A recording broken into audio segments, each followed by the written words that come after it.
The following program may contain subject matter and language suitable for mature audiences. Viewer discretion is advised.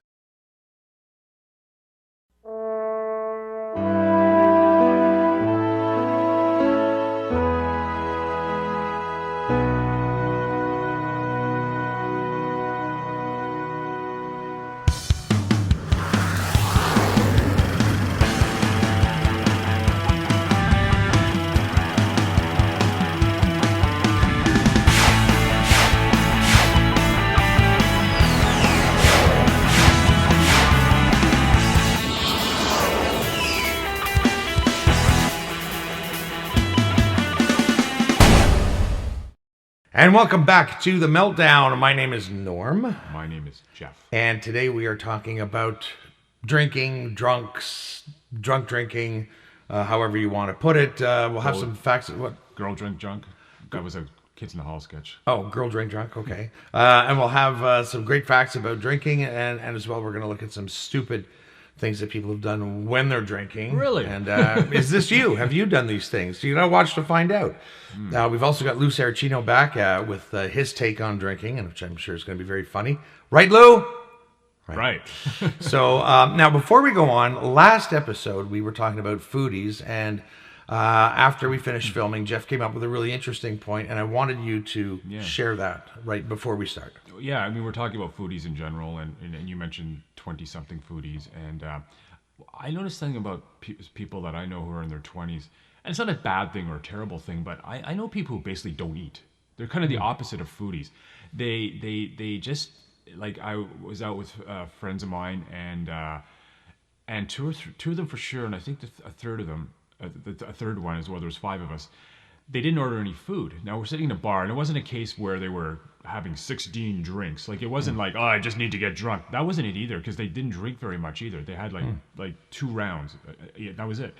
So I noticed that there's the opposite to the foodies, are the people that hardly eat at all. And I have to admit, for myself, I tend not to eat until about 1 o'clock in the afternoon, 2 o'clock in the afternoon. I mean, that's partly because of the schedule I'm on at work, because 3 nights a week I don't get home until 9 p.m. Right. But yeah, it's interesting how there's the counter foodies, so to speak, or the opposite to the foodies, the people that just like maybe have 1 meal a day and that's it. And in a way, that's good, I guess, in the sense that they're certainly not overeating, which I think is a problem in our society. People that, the buffet mentality. Last time I was at a buffet, I remember, it was with my family, and it was kind of like they were looking at me like, why aren't you piling food on your plate? And I was like, I don't have to. Yeah. I don't have to eat everything in sight just because it's all I can eat for $10. I'm going to eat what I would eat even if this wasn't a buffet. Yeah, the whole point of a buffet is options. Options, It's just options. You've got so many things to choose from. Doesn't mean you have to sample everything, right? Exactly. Okay, let's move on now to our current show. And thank you for making that point, Jeff. And let's start the way we always do with some Meltdown fun facts. All right. As I just told Jeff, we are going to rip through these because I have got 25 interesting facts about alcohol. You ready? Yeah. All right, here we go. The alcohol in alcoholic beverages such as wine, beer, and spirits is actually ethanol or ethyl alcohol. It's the only type of alcohol that you can drink without causing serious damage to your body. As opposed to airplane fuel, stuff like that. Yeah. Here's another fact. Alcohol is a depressant. This means that it slows down activity in the brain. According to the 2015 National Survey on Drug Use and Health, the NSDUH, 86.4% of adults reported having consumed alcohol at some point in their lifetime. The NSDUH also found that 70.1% of American adults had had a drink in the previous year, and 56% had had one in the previous month. Another fact, alcohol has a wide variety of effects. In the brain, it triggers the release of dopamine, a neurotransmitter that's associated with pleasure and satisfaction. In fact, if I dare say, that's the appeal of most drugs. Yeah. Right? They make you feel good. People don't do drugs because they want to be addicts. No. They do drugs and drink because of how it makes them feel. Mm-hmm. And I think that's the thing that, society needs to tackle. Right. When we're talking about, overdoing it or being addicted. Mm-hmm. Here's another fact. Stress relief is another side effect of drinking alcohol. This is caused by an increase in the uptake of another neurotransmitter called GABA. According to a 2015 study, light-eyed Americans of European descent consume more alcohol than dark-eyed Americans of European descent. That's interesting. Yeah, it is. I wouldn't have even thought of that. No. Another fact, the same study found that blue-eyed Americans of European descent had the highest levels of alcohol misuse, suggesting a genetic link that makes them more susceptible to AUD. Here's another fact. Alcohol is processed in the liver, where enzymes help break down ethanol into acetaldehyde and acetate. Another fact, the effects associated with drinking occur when ethanol enters your bloodstream and passes through the membranes of cells in your brain, heart, and other organs. Here's one. Men are more likely to use alcohol than women. Another fact, alcohol has different health consequences for men and women. Long-term drinking is more likely to have negative health effects for women compared to men, even if the woman drinks less for a shorter period of time. Another fact, women who are dependent on alcohol are 50 to 100% more likely to die from alcohol-related causes than men who are dependent on alcohol. Alcohol attributable deaths are the third leading preventable cause of death in America. According to the Centers for Disease Control and Prevention, 88,424 people die from alcohol-related causes each year in the United States. And I don't know for a fact, but I think the numbers in terms of population between Canada and the US is probably very similar, I would think. Alcohol may be nearly as old as civilization. Residues from an alcoholic beverage that dates back to 7,000 to 6,000 BC have been found in China. So as long as people have been searching for ways to make themselves feel better. Archaeologists have also found evidence suggesting that the workers who built the Great Pyramid of Giza were paid in beer. You heard that before? No. I'm thinking that's a theory. Yeah. Because, they haven't found the receipts. That way, instead of getting money, then having to go to the LCBO in Egypt, in ancient Egypt, you just got the beer right away. Because the LCBO wasn't around then. No, it probably wasn't. Here's another fact. Binge drinking is a pattern of alcohol consumption that involves drinking a lot in a short period of time.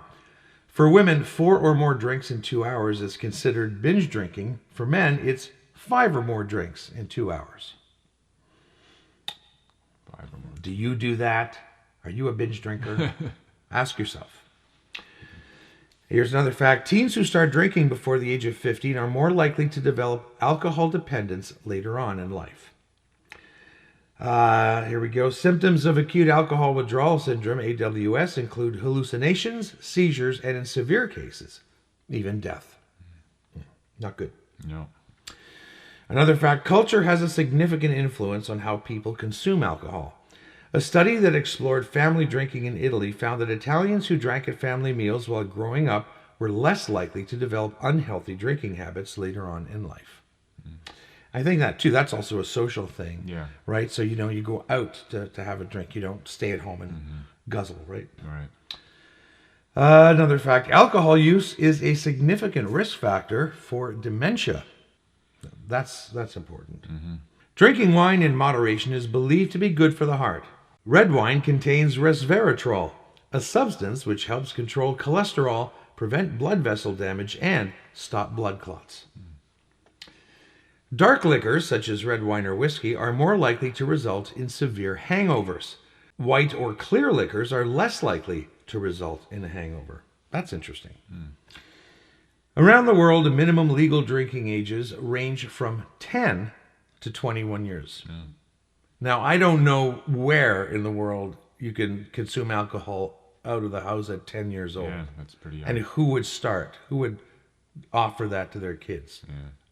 I just don't get that. And our last fact about alcohol, muscles absorb alcohol faster than fat.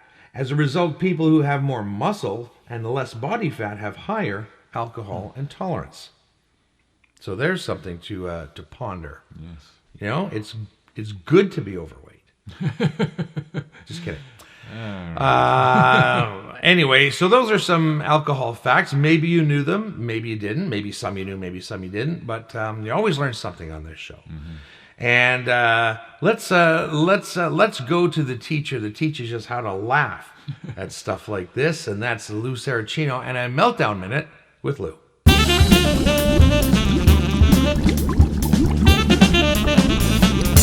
Drunks. I'm old enough, folks, to remember when being drunk was actually socially accepted. I'll give you an example. When I was a kid, and I wish I was making this up, there was a singing hobo. That's right, a singing hobo. Is there any other kind, really? Named Boxcar Willie. And part of his shtick was that he was a hobo who drank. People would see that and go, I need to have that guy's record. For some reason. I don't understand. And as I said, it's changed so much in the last 20 or 30 years. I'll give you an example. When I was a kid, and I have no pride about this, in fact, I care a little bit of shame about it, but it was the way that it was. And I remember being out with some friends, and I've got like 5 of my guy pals in the car. Yeah, we're a little tipsy, to be honest. Now, keeping in mind, this is 35 years ago or whatever it was, right? And we're driving down a street, and we drive by a construction site, and there's a bunch of those orange and black flashing construction signs, at which point we decide we're going to put some in the car.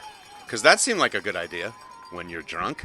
So we grabbed like 25 of these, jammed them into the car, kept driving, and then soon, and this might surprise you, soon after we were stopped by a cop, right? Best part of that story, the cop comes up to the car and goes, what are you guys up to?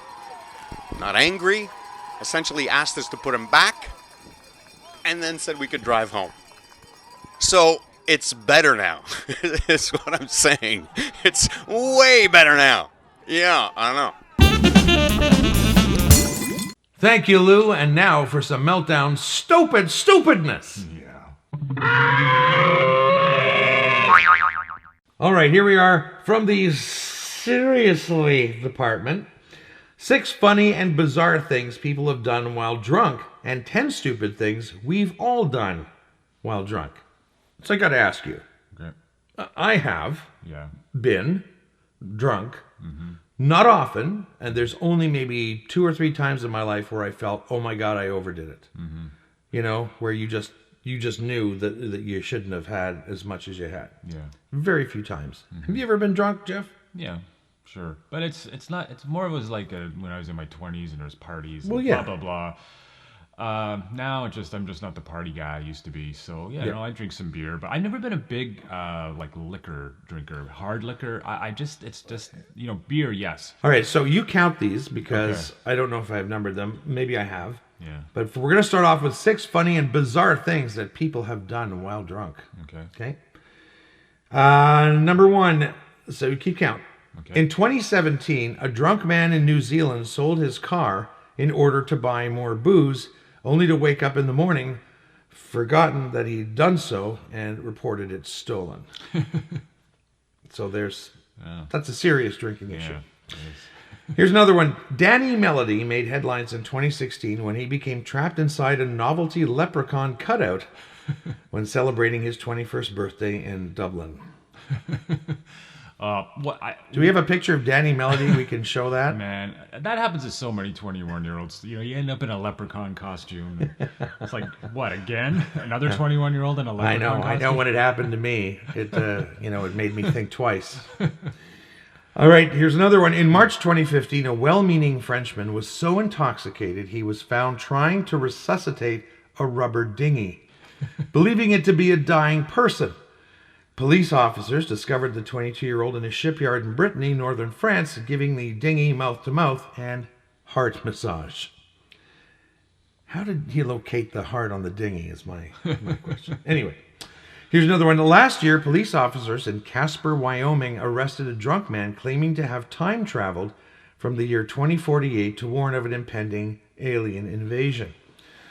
Protesting his innocence, Bryant Johnson told police that he was in fact from the future and had traveled back in time to warn authorities that interstellar colonists would soon be making a course for Earth. Right. Now here's one you can relate to, Jeff. Okay.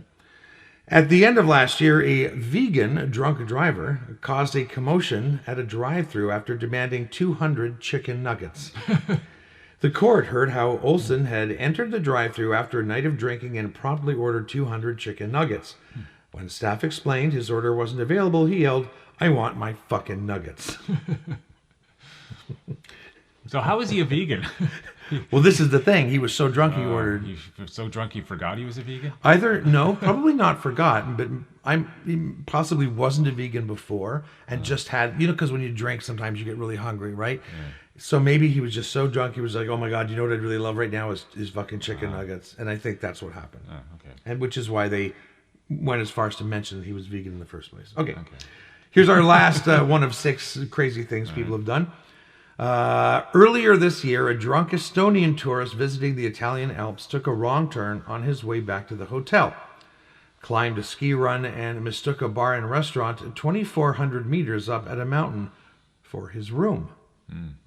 It's a long way to go to get to your room. Okay, so you didn't have to keep count, Jeff, but thank you for doing so anyway. I did label these correctly. So now we're going to move on to 10 stupid things we've all done while drunk. Ready? Okay. You always end up calling your ex. During this phone call, you experience an array of emotions, ranging from anger to sadness, remorse to elation. I can honestly say, never done that. You ever done that? Calling. An ex. Yeah. I miss you. Why did you leave? Why'd you dump me out? I don't understand. Blah, blah, blah. Never done that.